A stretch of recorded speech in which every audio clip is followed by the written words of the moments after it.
O resultado financeiro do terceiro trimestre das Big Techs não surpreendeu tanto os analistas do mercado, porém foi um pouco acima das expectativas das companhias. O Facebook viu o seu faturamento e o seu lucro aumentarem, enquanto a Amazon manteve o crescimento das vendas após o boom do início da pandemia. E mesmo com o coronavírus, 2020 tem sido um bom ano para gigantes de tecnologia. O setor de e-commerce cresceu como nunca antes havia crescido. E a exemplo disso, a Amazon teve alta de 37,8% nos seus lucros do terceiro trimestre do ano, número 7% acima das expectativas. E nem mesmo a pressão da justiça americana, que acusa as Big Techs de monopólio, diminuiu os lucros ou alterou a euforia dos investidores. No mês passado, deputados americanos divulgaram um relatório sobre práticas anticompetitivas adotadas pelas Big Techs. O documento, que continha acusações contra a Amazon, Apple, Facebook e Google, pedia uma forte regulação antitrust. A União Europeia também aderiu ao movimento e pediu a abertura dos algoritmos de anúncios das gigantes, além de explicações sobre como os dados dos usuários são usados. Porém, mesmo com as notícias negativas para gigantes do Vale do Silício, as ações têm se mantido estáveis. Em contrapartida, alguns papéis apresentaram queda tanto na Nasdaq como na B3, após a divulgação dos resultados do terceiro trimestre. De posse desses dados e com a abertura dos BDRs ao investidor comum, será que agora é a hora de escolher uma Big Tech para chamar de sua? No Cafeína de hoje, abordaremos isso e muito mais, só que depois da vinheta.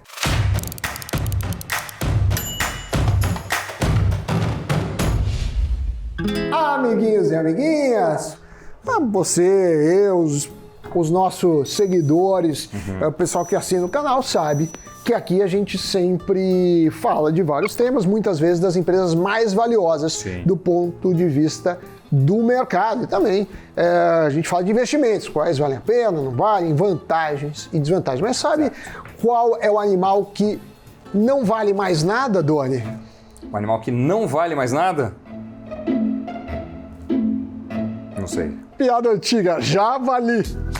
Javali. Fingi que eu não sabia, mas sabia. Sabia porque foi uma piada antiga, mas vamos lá, vamos. A audiência é rotativa. Audiência é rotativa, piadas rotativas, tudo bem. Mas não tem problema. Muito bem, Samidana, depois dessa vamos fazer um raio-x das gigantes de tecnologia. Gigantes essas que movimentam bilhões de dólares no mercado mundial. Começando pelo Facebook.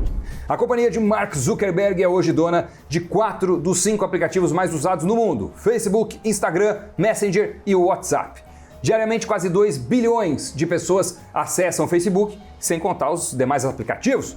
Com este dado em mãos, fica a pergunta: o que atrai tantos esses usuários, Samidana? E o que atrai é a interação, que pode ser feita entre pessoas. E quanto mais pessoas usam, mais necessário o serviço fica. O Facebook construiu o segundo maior negócio de propaganda digital do mundo, perde apenas para o Google. E essa vem sendo uma revolução no mundo da propaganda. As empresas muitas vezes estão anunciando Google, Facebook, e estão deixando as mídias mais tradicionais de lado. Os resultados são muito bons no marketing digital para várias das empresas. E não é de hoje que você tem os algoritmos que ajudam a mapear um conteúdo mais relevante para o usuário. Ou seja, eles pegam o perfil, pegam as preferências e tentam acertar. E essa forma de interação com os algoritmos dos usuários, que é justamente o truque, está sendo questionada sobre até que ponto as empresas de tecnologia podem interferir na experiência como um todo. Então, tem uma bandeira amarela, tem aquele filme lá das redes, né, na Netflix. Sim, como é que é? O Dilema das Redes? O Dilema das Redes, muito bom. Muito bom, muito bom. Com alguns dos principais personagens, figuras que fizeram, as principais, né, que fizeram essas redes crescer. Sim. Então, muitos executivos lá e tal, contando um pouco dos bastidores e dos dilemas éticos. Sim. Certo? Certo. Muito bem, Samidana, um exemplo são as regras antitrust ou antimonopólio que abordamos aqui na escalada do programa. O ruído fez as ações do Facebook caírem lá em 2018, mas agora elas mais que dobraram o seu valor na Nasdaq. E essa valorização que a gente vê hoje se deve muito ao fato do Mark Zuckerberg se mostrar um visionário em aquisições, como o que fez com o Instagram, o que fez também com o WhatsApp.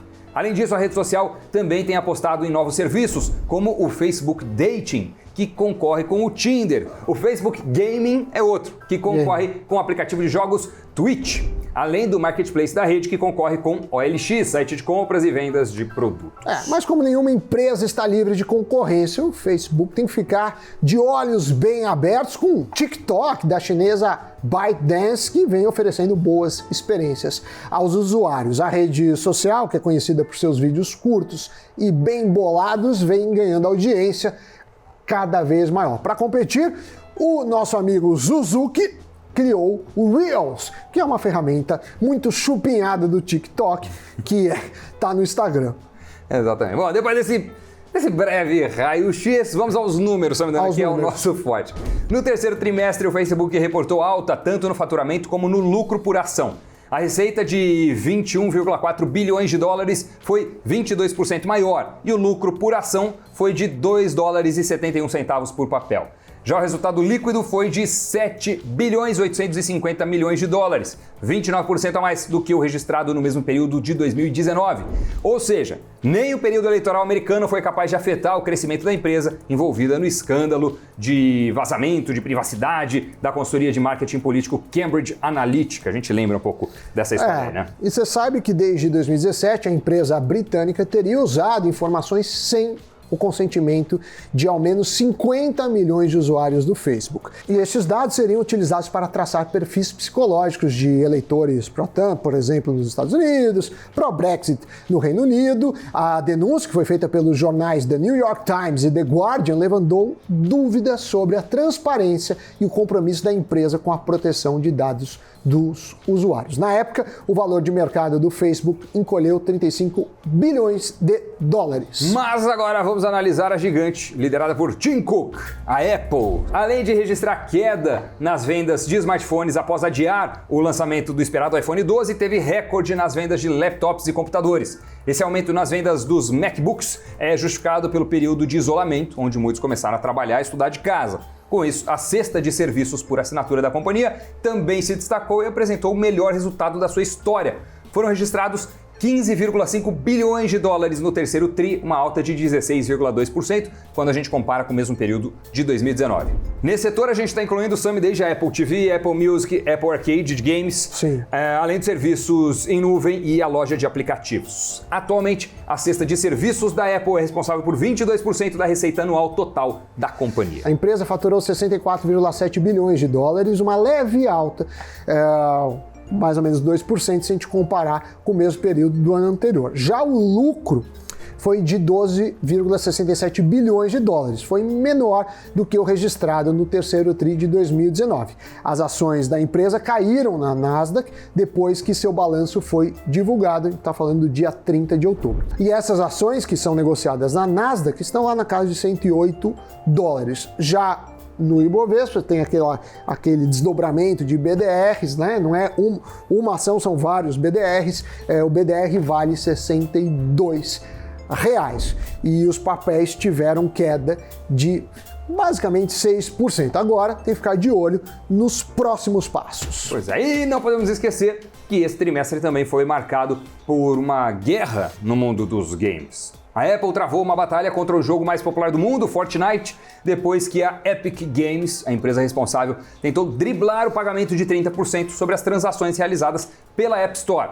A Apple baniu o jogo da sua loja de aplicativos e a Epic Games começou uma batalha judicial alegando o alto valor cobrado sobre as transações, que esse valor seria injusto e tudo mais. Com isso, o Google se uniu à Apple e baniu o game da sua loja virtual de aplicativos. Samidana, deu uma baita polêmica isso aí, né? Baita de uma confusão e ainda a gente deve ouvir falar disso. Agora, quem está bem é a senhorita Amazon, a companhia do amigo pessoal, parceiro de golfe de Doni Denucci, o bilionário Jeff Bezos, teve uma receita de 96,1 bilhões de dólares no terceiro trimestre, uma alta de 37% quando comparamos com o ano anterior. O lucro líquido de 6,3 bilhões de dólares é 3 vezes maior do que os 2,1 bilhões do ano passado. A alta nas vendas via e-commerce foi justificada e até motivada pela pandemia, um belo impacto, né? Mas a cereja do bolo foi o Prime Day. As vendas foram um sucesso. Esse é um evento de 2 dias com promoções exclusivas para membros de Amazon Prime. As vendas nesse período ultrapassaram 3,5 bilhões de dólares, nada menos que 60% a mais do que ano passado. Você aproveitou o Prime Day, Doni Denútil? Eu passei bastante raiva olhando os preços da Amazon Brasil versus Amazon Estados Unidos. Não pode fazer isso. O mesmo produto, você faz a conversão e aí você vê que o profissional que teve que fazer o desenvolvimento daquilo, o que teve a montagem, o marketing, tudo, você soma tudo, dá um valor. Para entrar no Brasil, o produto paga muitas vezes mais de 100%. Mas para receber um carimbo de autorizado. Carimbo de trouxa na sua testa. Eles querem carimbar nossa testa, Doni Denútil. Mas isso vai mudar. Vai? Não sei, eu espero. Algum dia. Um dia, Bom, as ações da Amazon caíram 5% na Nasdaq depois que foi divulgado o resultado financeiro. Elas encerraram o dia, lá a gente está falando de 30 de outubro, negociadas a 3.036 dólares. Na B3, os BDRs foram de quase 9.280 para 8.690 naquele momento ali, uma queda de 6%. Lembrando que a B3 quer desdobrar também em breve a Amazon para deixar o ticket de entrada mais barato. Agora, a Amazon foi super bem, mesmo assim caiu, porque a expectativa do mercado era um resultado melhor. Então, às vezes, o resultado bom frustra a expectativa. Mas vamos falar agora de Alphabet, que é quem controla Google no mundo e teve 20% a mais de receita do que no terceiro trimestre do ano passado. Os 46,2 bilhões de dólares reportados pela companhia no trimestre se somam aos 11,25 bilhões no lucro, né? Parte que eles ganham com anúncio, tanto pelo Google como pelo YouTube. A gigante conseguiu reverter a queda de receita, lembrando que a publicidade como um todo, mesmo online, sofreu muito com a pandemia. E essa é uma resposta que os acionistas gostaram, já que, neste caso do Google, os anúncios, tanto o Google como o YouTube, né, a Alphabet, são a fonte de renda mais importante. Exatamente, Sandana. Segundo a consultoria alemã Statista, o Google detém ao menos 86% do mercado de buscadores na internet. Vale lembrar que nenhuma outra companhia conseguiu alcançar esse número até hoje. E assim como empresas de tecnologia lá do Vale do Silício vêm sendo investigadas por práticas anticompetitivas nos Estados Unidos e na União Europeia, o Google também está na mira da justiça, inclusive da justiça brasileira. Em outubro... Tadinho. Estão de brinks. Está de brincadeira. Bom, em outubro, o CAD, o Conselho Administrativo de Defesa Econômica, abriu 3 processos que apuram concorrência desleal e abuso de poder. Se condenada, a empresa pode pagar multa de até 30% do faturamento no Brasil. Isso é muita coisa, você pensar que a gente está falando do faturamento, não do lucro. Sim. Né? Então, 30% de qualquer negócio é uma pancada. Muitas vezes maior que o lucro. Sim. Apesar das investigações, as ações da empresa, que foi fundada por Larry Page e Sergey Brin, vem se mantendo em uma crescente, pelo menos no último ano. Nem a pandemia derrubou o preço dos papéis. Pelo contrário, diferente das outras empresas que falamos aqui de tecnologia, depois que foi divulgado o seu balanço financeiro, as ações tiveram alta, né? Tanto na Nasdaq como na B3. Tem que lembrar que na B3 segue a Nasdaq, mas tem a relação do dólar. Então, eventualmente, você pode ter lucro numa, prejuízo no outro, ainda que isso seja um caso mais raro, mas não impossível. E não podemos terminar sem falar da empresa dele, Bill Gates. A Microsoft registrou uma receita de 37,2 bi de dólares, crescimento de 12%. Em relação ao registrado no mesmo período de 2019, o maior crescimento da companhia foi na área de computação em nuvem. O setor cresceu 20% e foi responsável por uma fatia de 13 bilhões de dólares nessa receita. O lucro líquido teve uma alta de 30% em relação ao mesmo período do ano anterior e, segundo analistas de Wall Street, ficaram além das expectativas. As ações da companhia também seguiram o ritmo das demais gigantes de tecnologia e caíram depois da divulgação dos resultados. Porém, a Microsoft foi uma queda leve e vem apresentando recuperação. Na Nasdaq, as ações estavam cotadas a 204,72 dólares no dia 29/10 e foram para 202 $1,33 no dia 30. Já na B3, os recibos de ações eram negociados a 49,43 no dia 29 e foram para 48,20 no dia 30. Muito bem. Vale lembrar que a Microsoft vem anunciando sua intenção em investir forte no 5G e a chegada da empresa no mercado de internet móvel de quinta geração pode ser um golpe duro para os rivais do setor. Exemplo daquela empresa Huawei, a chinesa especializada em telecomunicações, vem enfrentando o governo americano que se nega a abrir o mercado 5G. Vale lembrar que o Brasil segue os moldes dos Estados Unidos pela aproximação com o governo Trump. A gente viu, Doni, que a queda foi feita por uma quebra de expectativa. Então tem muitos resultados que não são ruins, mas foram suficientes para não atingir a expectativa. Mas quando a gente olha detalhadamente, a gente pode ver alguns pontos interessantes. Por exemplo, a Apple teve a maior queda em 2 anos nas vendas de iPhone. E esse é um dado relevante, já que a Apple sabe vender muito bem seus produtos, né? O iPhone sempre foi um carro importante de vendas. A Microsoft mostra que está se reinventando e aí até chegou a animar um pouco os acionistas, teve uma queda e se recuperou. Somado tudo isso, ainda tem a eleição dos Estados Unidos, né? Como o mercado não gosta de indefinição, isso também acaba influenciando um pouco o desempenho das ações, não apenas de empresas de tecnologia. As quedas são, para muitos, uma oportunidade de compra se você tem a visão a longo prazo, então é preciso aproveitar quando essas oportunidades aparecem, mas a gente está aqui mencionando especificamente o que aconteceu no dia anterior e no dia após a divulgação do balanço. Por quê? Porque a gente quer ver qual é a reação do mercado, mas também é interessante, como nós não somos investidores do tipo day trader, né? Não day trade, não é a gente não é investidor de curto prazo. Exato. Né? Então é interessante ver mais longo para o que aconteceu, não só conjunturalmente, mas estruturalmente, digamos assim. E eu estou entrando aqui, por exemplo, neste momento, para ver o desempenho das ações da Apple no ano, né? Que a gente mencionou ali, quebra a expectativa, não sei o quê. Neste ano, as ações lá nos Estados Unidos tiveram alta de 47%. Nada mal. Né? Nada mal. Mas então, que você está vendo em reais, né? Eu estou vendo em dólares americanos. O original lá.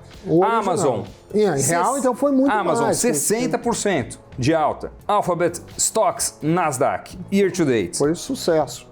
20%. Então, assim... Tudo em dólar, né? Você teve uma porrada então, veja que dólar. a gente está mencionando a eventual quebra de expectativas, frustração de resultado e tal, especificamente no terceiro tri. Mas, quando a gente amplia um pouco o espectro, dá um zoom out e olha o gráfico como um todo, este tem sido um ano muito positivo para as empresas de tecnologia e a gente sabe por quê, certo? Exatamente. É isso, meu caro Doni. Eu acho que foi uma... Agora que temos BDS, você pode investir aí nas Big Techs, em várias outras empresas, tem muitos, são 671 BDRs na B3, você pode fazer como o Doni, ou como faço, que é entrar via uma corretora. Desinvest, você pode, por exemplo, comprar lá. Então, feito isso, dito isso, Sim.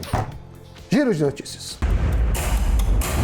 O Mercado Livre recebeu oficialmente a autorização do Banco Central para operar como instituição financeira. Agora a empresa poderá também atuar no mercado de crédito. O anúncio acontece um mês depois do Mercado Livre receber um aporte de 400 milhões de reais do Goldman Sachs. A gigante Amazon abriu mais 3 centros logísticos no Brasil, reforçando assim seu posicionamento no país. As unidades estão localizadas em Minas Gerais, Rio Grande do Sul e Distrito Federal. Agora, a Amazon tem 8 centros de distribuição em terras brasileiras, o que deve facilitar ainda mais a chegada dos produtos em todos os municípios. E a Hyundai que está preparando o terreno, aliás, os ares para sua próxima criação. Além de atualizar o seu portfólio de produtos para 2021, ela também se prepara para desenvolver táxis voadores. Mas isso só deve acontecer de fato no fim desta década. Por enquanto, a marca espera atrair a atenção dos consumidores para o seu próximo SUV. Notícias giradas, Samidana, já tivemos um panorama do que aconteceu no mundo do noticiário, os aspectos mais relevantes, e agora queremos saber o que aconteceu com as ações de destaque na B3. Bora. Vamos ver o fechamento de mercado.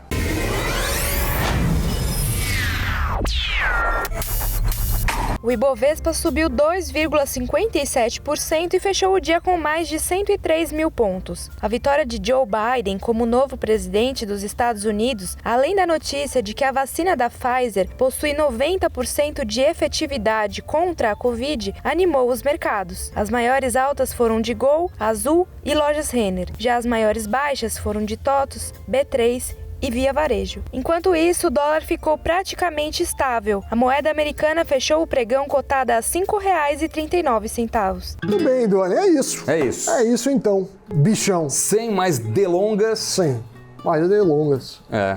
Partiu. Partiu. Vai ser uma loucura hoje o dia. Tchau.